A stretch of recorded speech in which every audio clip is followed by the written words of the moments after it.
आज मैं आपके लिए लेकर आया हूँ क्लास 11th के लिए prose chapter first my struggle for an education, जिसके राइटर हैं ब्रूकर टी वॉशिंगटन।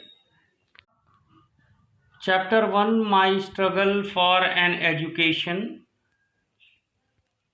जिसे ब्रूकर टी वॉशिंगटन जी ने लिखा है।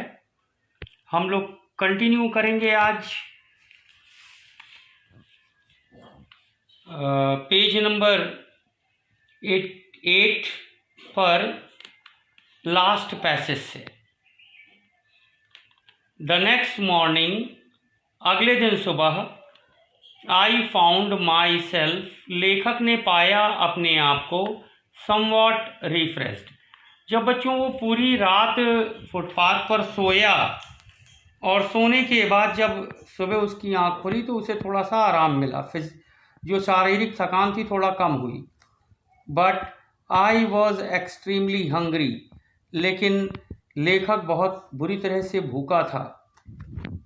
As soon as it became light enough for me, जब लेखक के लिए पर्याप्त रोशनी हो गई सूर्य की, टू सी माई सराउंडिंग्स, जब लेखक उस प्रकाश की मदद से अपने चारों तरफ देख पाया या उसने देखा, आई नोटिस्ड, तो उसने ध्यान दिया, दैट कि I was near a large ship, लेखक एक बहुत बड़े जहाज के पास था, पानी वाले जहाज के पास था। It seemed to be unloading a cargo of pig iron, लेखक को ऐसा महसूस हो रहा था कि उस जहाज से कच्चा लोहा, पिग आयरन कच्चा लोहा उतारा जा रहा था। आई वेंट एट वंस, लेखक तुरंत गया, टू द वेसल, उस जहाज पर, एंड आस्क्ड द कैप्टन, और कैप्टन से बातचीत की, टू परमिट मी, ये उससे कैप्टन से लेखक ने परमिशन मांगी, to help unload the vessel, जिससे कि कैप्टन उसे परमिशन दे, अनुमति दे कि वो भी सामान उतारने में काम कर सके लेखक, in order to get money, और वो काम करना क्यों चाहता था वहाँ पर, इसका कारण लेखक ने बताया कि उसे पैसे चाहिए, फॉर फूड, जिससे कि वो भोजन को खरीद सके। The captain a white man, जो जहाज का कैप्टन था वो वाइट मैन यानी गोरा व्यक्ति था, अर्थात अंग्रेज था। Who seemed to be kind hearted, लग रहा था कि वो दयालु हृदय वाला था। कंसेंटेड, उसने लेखक को अनुमति प्रदान कर दी कि तुम काम यहाँ पर कर सकते हो। बताइए कि अब आप ये देखिए कि लेखक अपनी पढ़ाई के लिए खुद काम भी कर रहा है। I worked long enough to earn my money, long enough to earn money for my breakfast, लेखक ने खूब जमकर उस दिन मेहनत की पैसे को कमाने के लिए, जिससे कि वो अपने नाश्ते को खरीद सके। And it seems to me, और ऐसा प्रतीत हो रहा था, एज आई रिमेंबर इट, जितना लेखक को याद था उसमें लेखक को प्रतीत हो रहा था, to have been about the best breakfast that I have ever eaten, लेखक को ऐसा लग रहा था कि आज तक उसने जीवन में जितने भी बार नाश्ता किया, जितने भी बार भोजन किया, उन सभी से बेहतर ये फूड था, ये भोजन था। क्यों? क्योंकि लेखक ने खुद अपने पैसे से इसे खरीदा था। My work pleased the captain, captain को, जहाज के कप्तान को लेखक का काम बहुत पसंद आया। So well that he told me, तब उस कैप्टन ने लेखक से कहा, I could continue working for a small amount per day, छोटी सी धनराशि पर आप रोज काम कर सकते हो, ऐसा कैप्टन ने जो है लेखक से कहा। This I was very glad to do, और इस बात को सुनकर लेखक बहुत खुश हुआ और खुशी खुशी उस जहाज पर काम करना स्वीकार कर लिया। I continued working on this vessel for a number of days, कई दिनों तक लेखक ने इस जहाज पर काम लगातार किया। आफ्टर बाइंग फूड, भोजन को खरीदने के बाद, विद माई स्मॉल वेजेस, जो उसकी छोटी सी इनकम थी, जो उसकी छोटी सी सैलरी थी, there was not much left to pay my way to Hampton, ज़्यादा पैसे लेखक नहीं बचा पाता था जिससे कि वो रास्ते का खर्च उठा सके, जिससे कि वो हैम्पटन पहुंच सके। इन ऑर्डर टू इकोनोमाइज, बचत की श्रृंखला में, इकोनोमाइज मतलब कंजूसी से चलना, कम खर्च करते हुए चलना, बचत की श्रृंखला में, इन एवरी वे पॉसिबल, जितना भी संभव हो सकता था लेखक पैसे बचाता था। I continue to sleep under the sidewalk, लेखक आज भी सड़क पर, फुटपाथ पर रात में सोता था।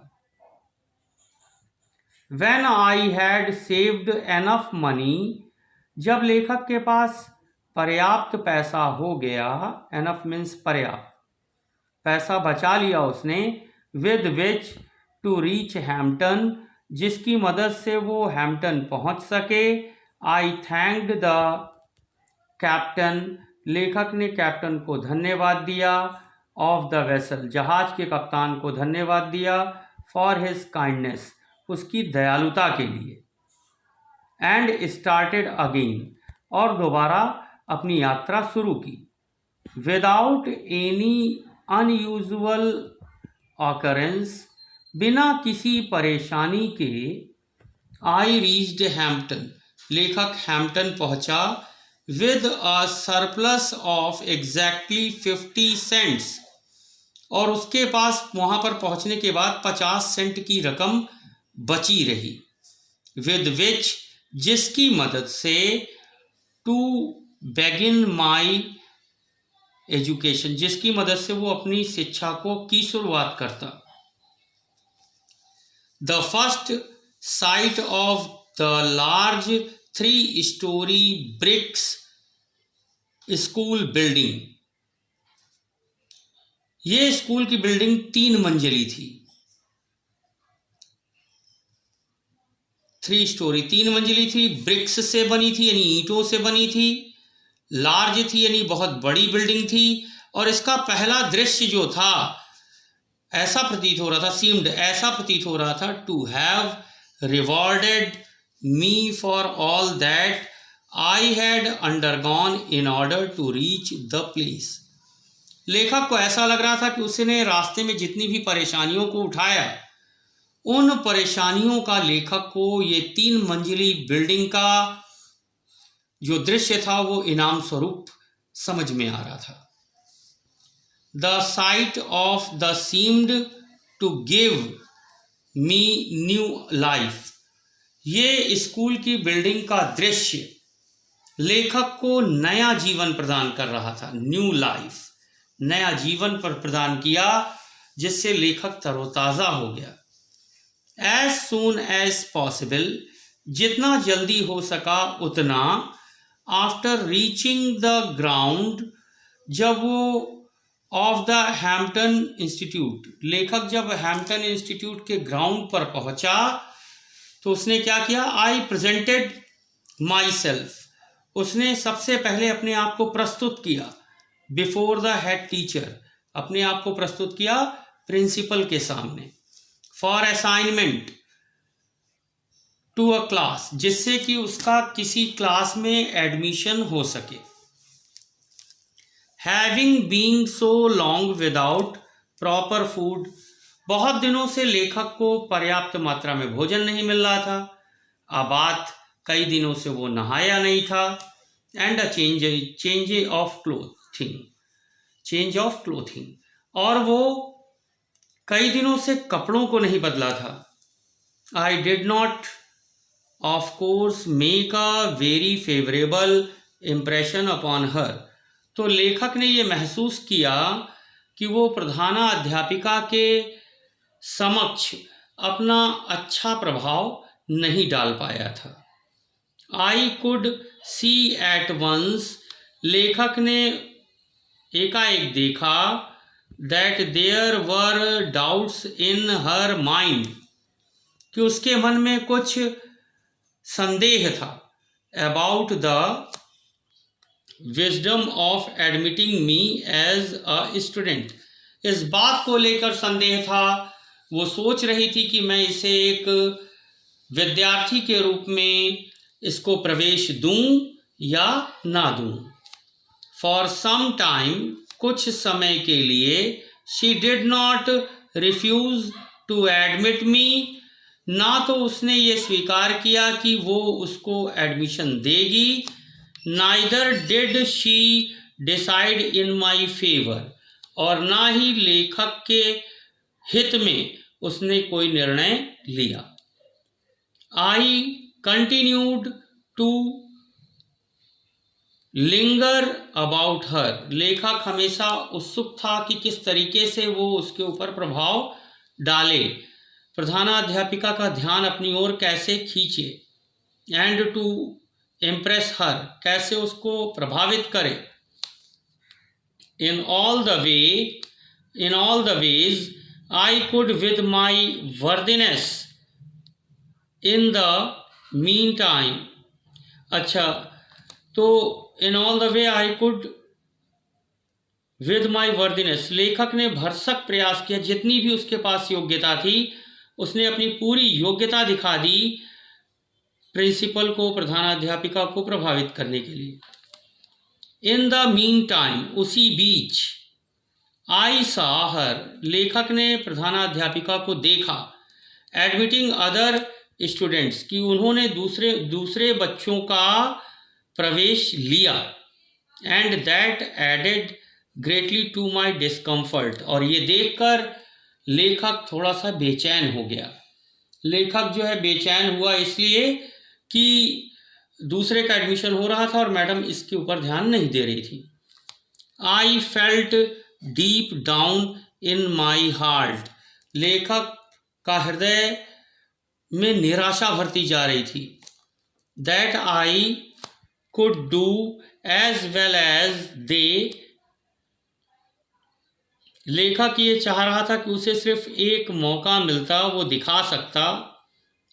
If I could only get a chance, लेखक सोच रहा था कि केवल उसे एक मौका मिल जाए, to show what was in me, ये दिखाने के लिए कि उसके अंदर कौन सी स्पेशल क्वालिटी है, कौन सी विशेष गुण है। आफ्टर सम आवर्स, कुछ घंटों के बाद, हैड पास्ट, कुछ घंटे जब बीत गए, the head teacher said to me, प्रधानाध्यापिका ने उस लेखक से कहा, the adjoining recitation room needs sweeping, कि जो बगल में लगा हुआ कमरा है प्रिंसिपल ऑफिस से के ठीक बगल में जो सटा हुआ कमरा है उसमें झाड़ू लगाने की आवश्यकता है। Take the broom and sweep it, लेखक को प्रिंसिपल ने कहा कि उस झाड़ू को उठा लो और जाकर वहाँ कमरे की साफ सफाई करो। बताओ बच्चों कि हम लोग क्या ऐसा कर सकते हैं अपनी पढ़ाई के लिए? किसी बड़े स्कूल में एडमिशन कराने के लिए हम किसी कमरे की साफ सफाई कर सकते हैं? कभी नहीं, हम मना कर देते हैं। लेकिन लेखक ने देखिए साफ सफाई की, बिकॉज देखिए बेटा, जहाँ भी रहना चाहिए साफ सफाई से रहना चाहिए। और हमारे पास सफाई कर्मी भी बड़े स्कूलों में रहते हैं, लेकिन वहाँ पर वो सफाई का काम लेखक की परीक्षा का एक रूप था। It occur to me at once, लेखक को तुरंत समझ में आ गया that here was my chance, कि यही उसके लिए एक मौका है। Never did I receive an order with more delight, इतनी खुशी खुशी लेखक आज तक किसी भी आदेश को स्वीकार नहीं किया था। आइए देखते हैं अगला passage. I swept the recitation room, recitation यानी म्यूजिक, म्यूजिक यानी संगीत। लेखक ने स्वेप्ट में झाड़ू लगाया संगीत कक्ष में 3 times, 3 बार। Then I got a dusting cloth, फिर लेखक ने पोछा उठाया। And I dusted it 4 times, 4 बार पोछा लगाया। ऑल द वुडवर्क, सारे लकड़ी के सामानों पर पोछा लगाया। अराउंड द वॉल्स, दीवार को भी पोछ डाला। एवरी बेंच, हर बेंच को पोछा। टेबल्स, मेज को पोछा। एंड डेस्क को पोछा, टीचर डेस्क को पोछा। I went over 4 times with my dusting cloth, हर वस्तुओं, जो भी कमरे में वस्तुएं रखी थी सभी के ऊपर उसने 4 बार पोछा लगाया। Besides every piece of furniture, furniture यानी लकड़ी के जितने भी सामान थे हर एक लकड़ी के सामान के बगल में पोछा लगाया। हैड बीन मूव्ड, सारे सामानों को खिसका खिसका कर पोछा लगाया। एंड एवरी क्लोसेट, प्रत्येक कोनों में पोछा लगाया, प्रत्येक छिपी हुई स्थानों पर पोछा लगाया। एंड कॉर्नर, प्रत्येक कोनों में पोछा लगाया। इन द रूम, कमरे में। हैड बीन थ्रूली क्लीन्ड, और जब उसने पूरी तरीके से कमरे को साफ कर दिया। I had the feeling that in a large measure my future depended upon the impression I made upon the teacher in the cleaning of that room, लेखक अच्छी तरह से समझ गया था कि क्या समझ गया था, उसने समझ गया था उसके आई हैड द फीलिंग, लेखक के मन में भाव आ चुके थे दैट की इन अ लार्ज मेजर, कि बहुत बड़ा प्रभाव पड़ेगा। माई for future depend upon the impression, वो लेखक ये समझ गया था कि जो भी उसका भविष्य होगा आगे वो इसी काम के प्रभाव से होगा। I made upon the teacher, जिस काम को के प्रभाव से जो जब ये काम को कंप्लीट कर लेगा तो उस काम के प्रभाव जो पड़ेगा उस प्रधानाध्यापिका पर, उसी पर उसका फ्यूचर डिपेंड है। और ये जानता था कि कमरे की सफाई, क्लीनिंग ऑफ दैट रूम, कमरे की सफाई ही टीचर के ऊपर प्रभाव उसके लिए बनाएगी। व्हेन आई वॉज थ्रू, जब लेखक संतुष्ट हो गया अपने काम से, साफ सफाई से, I reported to the teacher, head teacher, तो लेखक ने हेड टीचर को, प्रधानाध्यापिका को सूचित किया। She was inspected, she was a Yankee women, वो एक चालाक महिला थी। हु न्यू, जानती थी। Just where to look for dust, कि गंदगी के कण उसे कहाँ मिलेंगे, वो कहाँ देखे गंदगी के कण को। She went into the room, सबसे पहले वो प्रधानाध्यापिका कमरे में गई। एंड इंस्पेक्टेड द फ्लोर, फर्श को देखा।